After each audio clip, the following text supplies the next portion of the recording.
2015년 9월 1일 9년 전 바로 이곳에 처음으로 강대상에 섰습니다. 9년의 시간이 여러분들에게 있어서는 90년처럼 느껴졌어요? 아니면 9일처럼 느껴졌어요? 고마워요.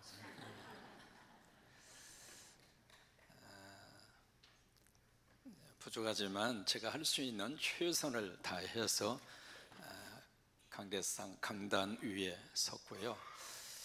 예배 시간마다 여러분들이 계셔서 너무 행복했고, 목회 여정 가운데 성광교회에서 지나온 9년이 저에게 있어서는 9분처럼 지나갔습니다. 그만큼 제가 이곳에 있으면서 너무 행복했고요. 또 하나님이 이 재단과 여러분들을 통해서 하시고 있는 일을 같이 경험할 수 있고 같이 그 일을 해낼 수 있다는 이 자체가 너무 감사했고 그렇습니다. 예배 시간마다 우리가 외쳤던 구호가 있습니다. 성광. 예배 시간마다 우리는 그 구호를 외쳤고요. 영화부 아이들도 성광하면 고사리 같은 손을 불끈 쥐고 살림의 꽃을 피우자 그래요. 근데 그 살림의 꽃을 피우자 그 외침이 여기서 끝나지 않고 11개 나라 우리가 가는 장소마다 우리 살림의 꽃을 피우자. 근데 그 외침을 누가 들으셨는가? 하나님이 들으셨습니다. 그래서 민수기 14장 28절 말씀 여러분 기억하시죠? 그들에게 이르기를 여호와의 말씀에 내 삶을 두고 내가 맹세하겠다. 하나님의 존재 자체를 두고 맹세하실 정도로 하나님이 이 말씀을 우리에게 주십니다. 너희 말이 내 귀에 어떻게 한 대로 들리니. 여러분들이 외치는 이 살림이라고 하는 말을 누가 들으셨어요? 누가 들으셨어요? 하나님이 들으신 거예요. 너희의 외침과 너희의 간절한 기도의 제목의 살림의 말을 하나님이 들으셨어요. 내 귀에 들린 대로 내가 너희에게 어떻게 하리니 행하리니. 그래서 우리가 외치는 이 살림을 하나님이 들으시고 하나님이 살림의 꽃을 피우게 하셨습니다. 여러분의 옆에 꽂혀져 있는 이 십자가의 깃발이 바로 그것을 우리에게 보여주고 있습니다. 원래는 하나님 앞에 기도했습니다. 하나님 100개 십자가 세우게 해주세요. 그런데 하나님께서 넘치도록 부어주셔서 성곽교회 섬기면서 여러분 넘치도록 받으세요. 이 교회는 하나님이 그렇게 역사하는 교회입니다. 이만큼 기도했는데 하나님 아니지, 내가 더 부어줄게 해서 수정을 했습니다. 150개로. 근데 어느 분이 그래요. 목사님 150개가 아니라 더 넘칠 것 같아요. 우리가 하나님 앞에서 참 우리가 복을 받기 위해서는요, 복을 받을 만한 말을 뿌려야 돼요. 내가 지금 살고 있는 삶의 이 결과물은 어제 그리고 과거에 내가 뿌린 말의 씨에 대한 결과예요. 우리 가정이 잘 되기를 원하시면 잘 되는 말을 자꾸 하셔야 돼요. 특히 자녀들을 바라보시면서 마음에 안 들더라도 그 자식을 여러분들이 가슴으로 품으시고 계속 복의 말을 뿌리세요. 앞으로 잘 될 것이다. 앞으로 하나님이 쓰실 것이다. 하나님이 너와 함께 하실 것이다. 왜 아멘을 안 하는 분이 한 분이 계셔? 여러분 계속 우리 자녀들의 미래를 가슴으로 품으시고 뿌리세요. 그러면 그 말을 누가 들으시는가? 하나님이 들으셔요. 하나님이 들으시고 그 말대로 누가 시행을 하세요? 하나님이 시행하시는 거예요. 저는 목회하면서 이 살림이라고 하는 이 단어가 가슴속에 깊이 설레임으로 와닿습니다. 창세에서 계시록까지 말씀을 가지고 묵상하면서 하나님 내 목회 현장 속에 모든 성도들과 함께 공유할 수 있는 목회의 비전을 한마디로 하나님 허락해 주시옵소서. 기도하면서 제 마음과 마음속에 감동으로 주신 이 단어가 살림이에요. 근데 복음서 속에서 이 살리다라는 말을 가장 많이 쓰신 복음서가 어디 있느냐면 요한복음이에요. 그래서 저는 이 사도 요한이 살림의 영성을 가진 사도구나라고 제 스스로가 그렇게 깨닫게 되는데, 이 요한복음 속에 살리다라는 이 단어가 11번 나옵니다. 근데 그 중에 대표적인 구절이 요한복음 6장 57절 말씀이거든요. 그 말씀에 보시면 같이 고백 한번 하실까요? 살아계신 아버지께서 나를 보내심에 내가 아버지로 말미암아 사는 것과 같이 나를 먹는 그 사람, 보세요. 어떤 사람? 누구를 먹는 사람? 예수 그리스도를 먹는 그 사람. 모든 사람이 아닙니다. 예수 그리스도를 먹는 그 사람. 그러니까 요한은 예수 그리스도에 대한 믿음의 차원을 먹는 것으로 해석합니다. 예수를 먹는 그 사람도 나로 말미암아 살리라. 요한일서 4장으로 가서 보실까요? 거기서도 사도 요한이 살림의 영성을 우리에게 가르쳐 주고 있습니다. 같이 고백합니다. 하나님의 사랑이 우리에게 이렇게 나타난 바 되었으니 하나님이 자기의 독생자를 세상에 보내시면 그로 말미암아 우리를 살리려 하십니다. 예수님을 이 세상에 하나님이 무엇으로 보내셨는가? 살림꾼으로 보내셨어요. 그래서 예수를 먹으면 그 살림꾼 예수 때문에 우리가 삽니다. 거기에 대한 복을 가장 많이 받은 나라와 민족이 대한민국입니다. 우리 어린 시절 참 힘들었습니다. 먹을 것도 없었고요, 가난했고요, 좁은 땅덩어리에 지하 자원도 별로 없었고요, 오직 우리가 믿을 것은 머리 하나밖에 없었잖아요. 그런 삶을 살았던 이 민족 가운데 하나님께서 뭘 주셨는가? 살림꾼 예수님을 이 땅에 보내신 거예요. 그래서 초창기 이 땅에 우리 크리스찬들은 정말 예수님 먹고 또 먹고, 하루 종일 지친 몸과 마음을 이끌고 집으로 갈 수도 있지만 아버지의 집에 와서 엎드려서 나는 이렇게 살지만 내 자녀들은 이 땅에서 잘되게 해달라고, 자녀들 많은 이 가난으로부터 벗어나게 해달라고. 여러분, 우리 귀한 믿음의 선배님들이 열심히 예수를 잡수신 거예요. 그 예수님을 잡수신 덕분에 우리 민족을 하나님이 잘 살도록 역사하신 줄로 믿습니다. 지금도 하나님의 이 거룩한 영성의 역사가 이 민족 가운데 임할 줄로 믿습니다. 그러니까 나를 먹는 그 사람도 나로 말미암아 살리라. 여러분, 이 교회에 오셔서 예수님 많이 잡수셔서 예배 시간에도 예수님 잡수시고, 찬양으로 잡수시고, 기도로 잡수시고, 아멘으로 잡수시고, 여러분 이 재단에 오셔서 예수님 잘 잡수셔서 그 예수님 때문에 여러분 살아나십시오. 여러분 가정을 살리십시오. 우리 자녀들을 살려서 멋진 미래의 예수의 일꾼들로 하나님께서 키우시고 하나님이 들어서시고 그런 역사와 축복이 임하게 되기를 주의 이름으로 축원합니다. 다시 고백합니다. 성공!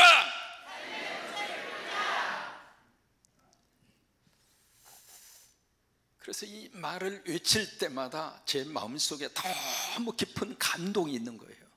왜요? 지금도 하나님이 그 음성을 들으시고 그 음성대로 하나님이 시행하시고 하나님이 역사하실 것을 믿기 때문에 그렇습니다. 로마서 5장 1절에 가서 보시면은 그러므로 우리가 의롭다 하심을 받았으니, 로마서 5장 1절이 이렇게 시작을 하죠. 거기에 의롭다 하심을 받았으니, 이것을 신학적인 용어로 뭐라고 이야기하냐면 혹시 기억하세요? 의라 그랬어요. 의로 칭해 주었다 그 말입니다. 근데 내 속에 의롭다함에 대한 근거와 의롭다고 인정받을 만한 것이 있어서 우리에게 의인이야, 넌 의로워, 그렇게 인정해 주신 것이 아니라 무엇으로? 믿음으로. 다시 말해서 의가 되시는 예수 그리스도를 내가 믿잖아요. 의가 되시는 예수 그리스도를 내가 먹잖아요. 먹으면 예수님이 어디 있어요? 내 안에. 여러분, 먹은 것만 내 속에 있는 거예요. 안 먹으면 나하고 아무 상관이 없어요. 그래서 그 예수 그리스도를 내가 먹으면은 의가 되시는 예수님이 내 안에 계시기 때문에 그 의가 되시는 예수님을 하나님이 보시고 우리를 의롭다고 인정해 주시는 거예요. 그러면 이 칭의의 복을 받으면 하나님이 우리에게 어떤 역사를 이루어 주시는가? 세 가지입니다. 첫째로 하나님과 화평의 복을 누립니다. 지금 우리들의 간절한 기도의 제목이 평화입니다. 러시아가 우크라이나 전쟁이 이렇게까지 오래될 줄을 타냐 다사도 이렇게 몰랐을 겁니다. 아직도 부모님들이 우크라이나 땅에 살고 계시잖아요. 형제들도요. 이스라엘과 하마스가 붙었을 때 이렇게까지 전쟁이 지속되리라고 우리 생각을 못했습니다. 그래서 우리가 지금 간절한 기도의 제목은 하나님 이 지구 중에 평화를 주시옵소서. 근데 평화는 평화인데 어떤 평화냐면 하나님이 없는 평화, 그 평화를 우리가 원하는 게 아닙니다. 어떤 무기의 큰 강력한 힘으로 상대를 짓눌러서 어쩔 수 없이 평화를 유지하는 그런 평화, 그 평화는 오늘날 어떤 모습으로 깨질지 몰라요. 하나님이 함께하는 평화, 하나님이 함께 하시는 평화, 하나님 안에서 누리는 평화, 남한도 북한도 하나님 안에서 누리는 평화, 이것을 누구에게 하나님이 허락을 하시는가? 의롭다 하심을 받은 하나님의 사람들에게. 두 번째로 어떤 복을 주시는가? 은혜에 들어감의 복입니다. 여기 들어간다는 이야기는 어느 한 영역에 접근할 수 있는 허가를 받았다, 그 말이에요. 이 은혜로 들어가는 것이 바로 뭐냐면 예배입니다. 예배는요, 이 시간 여러분들이 은혜 속으로 들어오신 거예요. 이 성광교회 예배 속에 여러분들이 은혜의 현장으로 하나님이 우리를 들여보내 주신 거예요. 가브리엘 그루리아의 그 찬양의 은혜 속에 하나님이 우리를 들여보내 주신 거예요. 이것이 의롭다 하심을 받은 하나님인 사람들에게 주시는 두 번째의 축복이에요. 세 번째, 환난 중에서도 즐거워하는 복입니다. 환난이 없어서 기쁘고 즐거운 그 차원이 아닙니다. 환난이 분명히 있습니다. 환난이 분명히 내 삶의 한 복판 속에, 그래서 내가 지금 환난의 이 쓰나미 속에, 내가 지금 한 복판 속에 있는데 그 속에서도 하나님을 생각하면서 감사하고 기뻐하고 즐거워하고. 왜 그러는가? 우리가 알고 있는 것이 있다는 거예요. 뭘 아는가? 이 환난은 인내를, 인내는 연단을, 연단은 마지막 뭘 이루어요? 소망을 이루신다고 하는 것을 누가 알아요? 우리가 안다, 이 말이에요. 이걸 아니까 환난 속에서도 즐거워한다고 하는 거예요. 여러분, 이 환난이라고 하는 이 헬라어의 원문의 뜻은 압박이라고 하는 뜻입니다. 프레셔라고 하는 뜻이거든요. 이제 포도즙을 짜거나 감람유 기름을 짤 때 거기에 바위 큰 이 연자맷돌 같은 데가 놓고 위에다가 큰 무거운 그 돌멩이로 프레셔를 해요. 눌러요. 그렇게 해서 이제 포도즙을 짜고 그리고 감람유 기름을 짜거든요. 그때 위에서 팍 프레셔 이렇게 누르는 것을 환난이라고 그래요.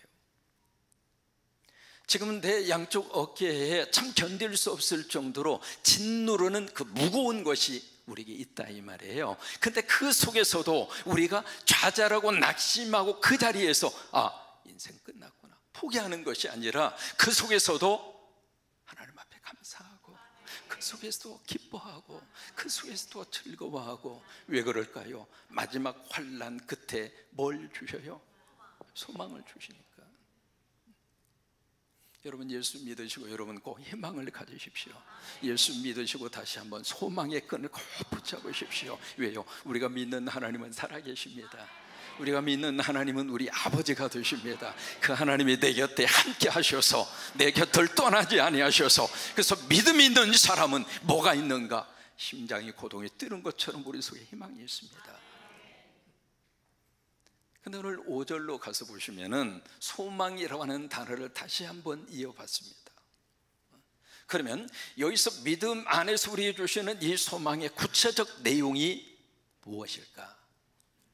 물론 우리 원하는 거, 우리가 바라는 거, 그것이 예수님 믿음 안에서 이루어지고 소원이 성취되고, 여러분 그것도 소망이 완성되어져 가는 모습이잖아요. 여러분 예수님 믿으시고 여러분 기도 제목이 응답받기를 바라고, 자녀들이 잘 되는 그 꿈도 이루어지기를 바라고, 예수님 안에서 치유의 놀라운 복도 받으시기를 바라고. 근데 그 소망이라고 하는 차원이 그 차원에서 머무르는 것이 아니라 이 소망의 차원이 한 단계 더 위로 올라갑니다. 로마서 5장에서 말씀하시는 이 소망의 궁극적인 소망은 예수 안에서 주시는 영원한 생명, 이게 소망입니다. 왜냐하면 이 땅에 사는 동안은 우리의 겉사람은 어떻게 해요? 후회합니다. 그 막을 수 있습니까? 없습니까? 막을 수 없어요. 그래서 이 땅의 소망은 잠시 잠깐이지만 오늘 성경에서 말씀하시는 소망은 영원한 소망입니다. 그래서 예수 안에서 주시는 영원한 생명, 이것이 바로 오늘 우리에게 말씀하시는 소망인데, 이 소망이 그 다음에 단어가 나옵니다. 무슨 단어가 나오냐면 우리라고 하는 단어입니다. 로마서 1장부터 오늘 5장까지 함께 강의의 말씀을 따라오셨는데, 로마서를 조금만 집중해서 보면 인칭 대명사가 각 장마다 달라집니다. 로마서 1장에서는 나라고 하는 단어가 나와요. 내가 복음을 부끄러워 안 한다, 이 글을 쓰고 있는 바울 자신을 가르치고 있는 거죠. 그 다음에 2장으로 가면 너라고 하는 단어가 나옵니다. 율법 속에 갇혀서 예수 그리스도와 복음을 거부하는 유대인들을 지칭하는 거예요. 근데 4장과 5장으로 오면 이 인칭 대명사 자체가 무리로 바꾸어집니다. 그러니까 바울이 믿고 있는 예수 그리스도가 바로 이 글을 읽고 있는, 이 글을 받아서 읽고 있는 로마에 있는 유대인과 이방인들 속에서도 그들이 예수 믿어서 그들 속에도 예수가 있는 거예요. 그러니까 이 글을 쓰면서 성령께서 너와 그들은 우리다, 하나다, 이 말이에요. 여러분, 교회는 어떤 공동체인가? 우리 공동체입니다. 내가 믿는 예수, 옆에 있는 분도 예수님 믿으시고, 내 안에 예수님이 계신 것처럼 옆에 있는 분 속에서도 예수님이 계시고, 서로 여러분, 우리는 우리라고 하는 이 공동체 속에 하나님의 자녀로 모인 소중한 하나님의 권속들입니다. 그래서 우리라고 하는 이 단어가 우리가 되기 위해서는 뭐가 필요한가? 투게더, 함께함이 필요합니다. 상대가 아프죠? 나도 아파요. 그러면 우리예요. 상대가 아파서 울고 있는데 거기에 대한 감정이 내 속에 전혀 느껴지지 않아요. 그럼 우리가 아니에요. 같은 공간 속에 있기 때문에 우리가 되는 것이 아니라 같이 상대와 함께 감정을 공유하고 상대의 그 형편과 사정을 함께 이해하면서 받아줄 수 있을 때, 그때 우리가 돼요. 우리 성광교회는 우리 교회가 됐으면 좋겠어요. 내 교회이기도 하지만 사랑하는 옆에 있는 분의 교회이기도 하고, 그래서 우리가 예수 안에서 우리가 되는 공동체, 그게 바로 우리라고 하는 이 단어의 뜻이거든요. 근데 오늘 본문 말씀의 5절에서 8절까지 짧은 구절 속에 우리라고 하는 단어가 몇 번 나오느냐면 7번 나옵니다. 그만큼 우리라고 하는 단어를 강조하고 있어요. 오늘 5절 말씀에 이 소망이 우리에게 부끄럽지 않다, 그 표현을 쓰고 있습니다. 부끄럽지 않다는 이야기는 우리가 붙들고 있는 이 소망이 절대로 우리를 실망시키지 않는다. 여러분, 예수 안에서 가진 이 궁극적인 하나님이 주시는 영원한 생명의 소망이 결코 우리를 실망시키지 않습니다. 그렇기 때문에 환난 중에서도 이 소망을 붙들고 사는 거예요. 왜요? 이 소망이 진짜니까. 그러면 왜 이 소망이 우리로 하여금 부끄럽게 안 하고 이 소망이 우리를 왜 실망시키지 않을까? 하나님이 우리가 붙드는 소망에 대해서 개런티를 하셨다, 보증을 해주셨다. 무엇을 통해서? 그 다음 중요한 단어가 나옵니다. 뭐냐면 성령입니다. 로마서 전체 속에 성령이라고 하는 단어가 12번 나옵니다. 그 가운데 성령이라는 단어가 집중적으로 나온 것이 로마서 8장입니다. 여러분, 로마서 8장 강의할 때는 성령의 역사가 폭발적으로 일어날 겁니다. 로마서 8장은요, 참 그 말씀을 묵상하면 묵상할수록 저는 기대가 돼요. 로마서 8장 언제 갈까? 그래서 때가 되면 갑니다. 근데 로마서 8장이 이 성령의 고루간 기름이 쫙 흐르고 있는 장이 로마서 8장이거든요. 로마서 8장 속에 성령이라고 하는 단어가 7번 나와요. 그래서 로마서 전체 속에서 성령이라고 하는 단어가 가장 먼저 나온 것이 로마서 5장 5절입니다. 성령. 자, 5절을 같이 한번 읽을까요?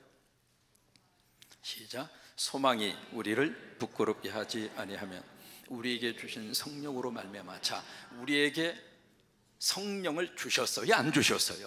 주셨다, 이 말이에요. 여러분 속에 성령님이 계세요. 하나님이 영으로 말미암지 않고서는 하나님 예수 그리스도를 주라 시인할 수 있어요, 없어요? 없어요. 성령님 우리를 이끌어 주신 거예요. 그러니까 우리에게 성령님을 하나님이 주신 거예요. 자, 보십니다. 우리에게 주신 성령으로 말미암아, 여기 말미암아라고 하는 이 단어가 그 다음에 기록이 되어 있잖아요. 이게 말미암아라고 하는 이 단어가요, 로마서 5장에 몇 번 나오냐면 16번 나옵니다. 굉장히 많이 나와요. 이 말미암아라고 하는 이 단어를 헬라어로 디아라고 하는 말에 영어로 바이 또는 드루라고 하는 단어를 쓰거든요. 그것을 통해서만 된다 이 말이에요. 다른 것으로는 불가능한데 그것을 통해서, 그것에 의해서 하나님이 역사하시는데, 여기에 성령으로 말미암아 이 이야기는 성령에 의해서, 성령을 통하여 하나님이 역사하시는 것이 있는데, 그것이 바로 뭐냐면 성령으로 말미암아 하나님의 사랑이 우리 어디에? 마음에. 머리? 다시 보세요. 머리에다 부어주셨어요? 마음입니다. 여러분, 하나님의 성령의 거룩한 역사가 머리의 차원으로 끝나지 않습니다. 여러분, 머리라고 하는 것은 개념적 그리고 이성적 차원에서 머무르는 게 머리잖아요. 성령님이 하나님의 사랑을 어디에다 부어주셨는가? 우리 마음이에요. 왜요? 느끼고 살으라고. 왜요? 경험하고 살으라고. 그래서 우리 마음속에 성령으로 말미암아 하나님의 사랑을 어떻게 했는가? 부어주셨어요. 부어주셨다는 얘기는 pour out, 아낌없이 쏟아 부은 거예요.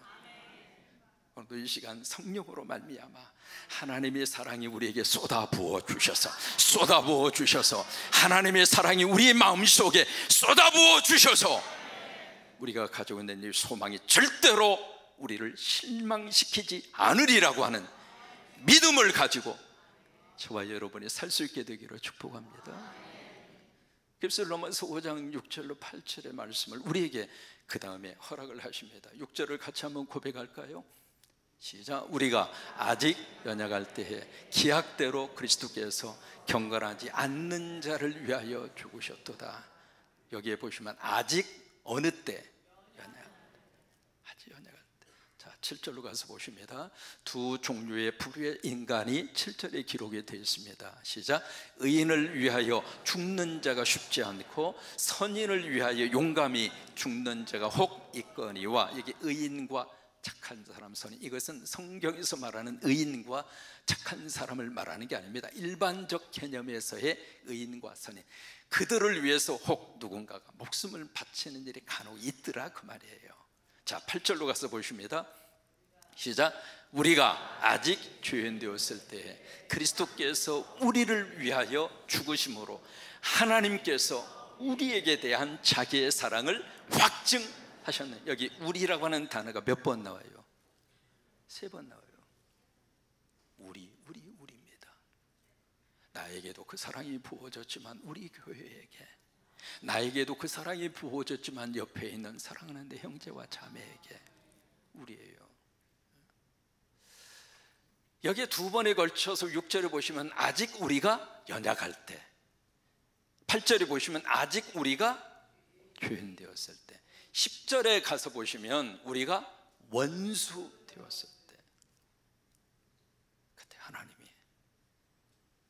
우리를 위해서 십자가에 당신의 아들 예수 그리스도를 죽임으로 우리를 향하여 나는 너를 사랑한다고, 그래서 우리에게 대한 하나님의 그 사랑을 어떻게 했는가? 확증했다 이 말이에요. 확증. 여러분, 이 확증이라는 이 단어 자체가요, 영어로 demonstrate라고 하는 단어를 씁니다. 거기서 나온 말이 데모예요. 데모한다고 그러잖아요. 성경에 이 demonstrate, 데모라고 하는 말이 4번 나와요. 4번. 그 중에 하나가 로마서 5장 8절입니다. 로마서 5장 6절로 8절까지의 말씀을 통해서 많은 사람들이 은혜 받고 회개하고 하나님 앞에 왔습니다. 내가 하나님 몰랐을 때 그 상태, 나는 나대로 참 하나님 없이 그렇게 살고 있는 그 순간에도 하나님이 나를 사랑하셨구나, 하나님이 나를 버리지 않으셨구나, 그 하나님의 사랑에 대한 성령의 음성과 성령의 은혜를 받고 복음 안으로 들어온 크리스찬들이 굉장히 많아요. 1987년도 여러분 기억하실 겁니다. 대한항공 폭파 사건이 있었습니다. 북한에서 난파된 대남 공작원, 그 이름 기억하시나요? 김현희 씨라고 하는 분. 그래서 이분이 이제 붙잡혀서 한국으로 압송이 됐잖아요.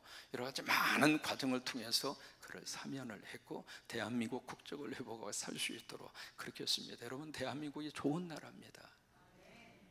북한 같으면 어떻게 되겠어요? 그래서 우리가 대한민국을 위해서 더 많이 기도합니다. 주님, 이 나라가 더 하나님의 복을 받아서 이 나라가 더 잘되게 해달라고. 근데 이분이 나중에 예수 믿고 크리스찬이 됐습니다. 근데 어떤 계기로 그가 예수를 믿게 됐는가? 로마서 5장 6절로 8절입니다. 이 말씀을 성경 공부하면서, 야, 내가 연약할 때, 내가 북한에서 그 사상 교육을 받고 이 대한항공을 폭파시키고 내가 아직도 교인이었을 때, 내가 하나님과 원수 관계 속에 있을 때, 그때도 하나님이 나를 사랑하셨구나. 그게 그 김현희 씨라고 하는 그분의 그 동토했던 시베리아와 같은 그 얼음같이 차가운 그 마음과 생각 속에 성령의 은혜로 이 말씀이 은혜가 되게 하셔서 마음 문을 열고, 이 사랑을 주신 하나님 내가 믿고 살겠다, 이 사랑을 베풀어 주신 이 하나님 내가 믿고 의지하고 살겠다고. 그래서 그때부터 그분이 크리스찬이 된 거예요. 어거스틴이라고 하는 4세기 위대한 교회의 교부 중에 한 분이 있습니다. 그분이 참 기가 막힌 감동적 글을 우리에게 남겨줍니다. 뭐라고 했느냐면, 눈으로 따라서 한번 보세요. 참으로 이상하고도 놀라운 일이다. 만약에 내가 창조주 하나님이었다면 벌써 이 세상을 심판해 버리고 말았을 텐데. 공감이 가시죠? 이상하게도 하나님은 나를 이처럼 사랑하시다니. 그분은 사랑하시는 것도 마치 나 한 사람 밖에는 사랑할 사람이 없는 것처럼 나를 사랑하신다. 아니, 내가 이 세상에 남아있는 유일한 생존자라 할지라도 그분은 나를 위해 십자가의 목숨을 버리셨을 것이다. 이게 하나님이 우리를 향하여 데모하시는 겁니다. 난 너를 이렇게 사랑한다고. 여러분, 그 사랑받고 우리가 살고 있는 줄로 믿습니다. 그 하나님의 사랑은 절대로 사라지지 않습니다. 세상 끝날까지 하나님 우리를 사랑하십니다.